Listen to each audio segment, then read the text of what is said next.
Bapak Ibu Saudara sekalian, kami harap Bapak Ibu dalam keadaan sehat dan baik-baik saja.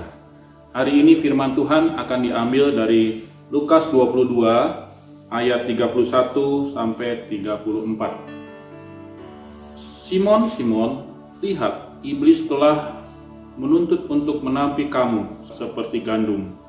Tetapi aku berdoa untuk engkau supaya imanmu jangan gugur. Dan engkau, jika engkau sudah insaf, kuatkanlah saudara-saudaramu.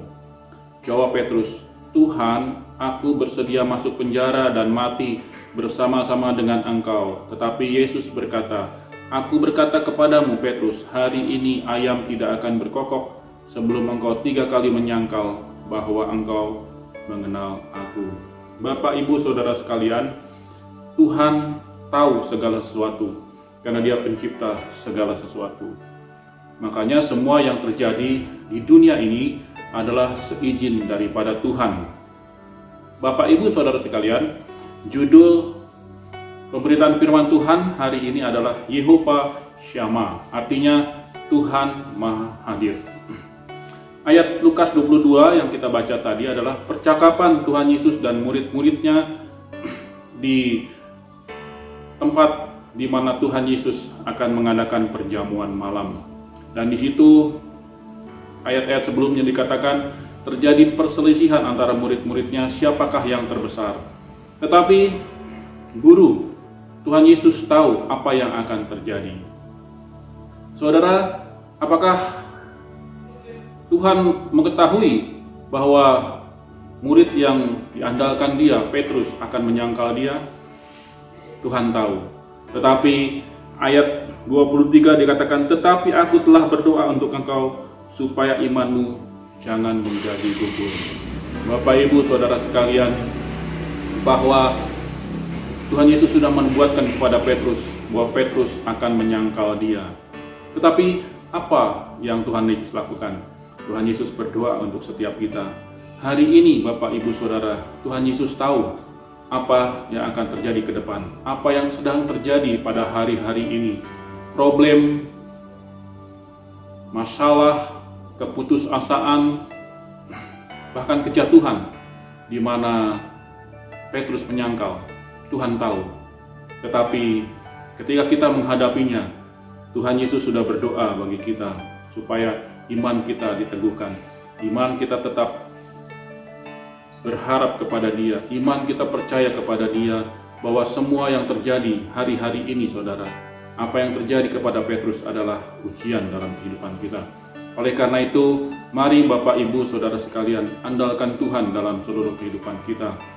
Ayat 31 dikatakan, Simon, Simon, lihat iblis telah menuntut engkau menampi kamu seperti gandum. Simon adalah nama lama sebelum menjadi Petrus. Saudara, kehidupan lama kita ketika kita muncul, maka yang terjadi adalah kecewa. Maka yang terjadi problem dalam kehidupan kita akan kita putus asa, bahkan kita bisa menjadi penyangkal Kristus. Tetapi Tuhan Yesus katakan, kalau Dia beserta kita, kalau Dia kita andalkan dalam kehidupannya, kita menjadi baru dan kita akan kuat menghadapi segala sesuatu. Bapak, Ibu, hari-hari ini kita dilanda COVID-19.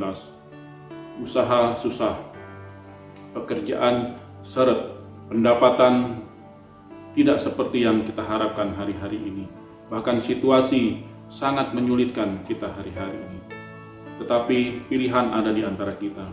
Tuhan sudah berdoa. Tuhan adalah Yehovah Shammah yang mengetahui segala sesuatu, yang hadir dalam kehidupan kita. Tetapi keputusan ada di pihak kita. Apakah kita mau tetap percaya kepada Tuhan, pertolongan penyertaannya, maka kita akan keluar sebagai pemenang. Yosua katakan sebelum dia masuk ke tanah perjanjian dan sebelum dia masuk kepada tanah Kanaan, kuatkan dan teguhkan hatimu. Sebab negeri, daerah yang kita akan hadapi itu tidak tahu apa yang terjadi. Tapi ketika kita menguatkan, meneguhkan iman percaya kita kepada Tuhan, maka Dia akan memberi kita kemenangan. Yakobus 1 ayat 6 katakan, jangan bimbang, percaya kepada Tuhan. Sebab orang yang bimbang seperti gelombang laut kita tidak akan mendapat apa-apa. Percayakan hidup kita, saudara, kepada Tuhan dalam situasi yang seperti sekarang ini. Tuhan sudah mengetahuinya, Tuhan sudah membayangkannya. Tapi iman percaya kita harus terus terpaut dan bersandar hanya kepada Tuhan. Karena Tuhan tahu segala sesuatu. Tuhan Maha Hadir. Tuhan akan menguatkan dan menyertai kita. Bahkan Dia akan menyediakan semua yang kita butuhkan. Tuhan Yesus menyertai memberkati hidup kita. Amin.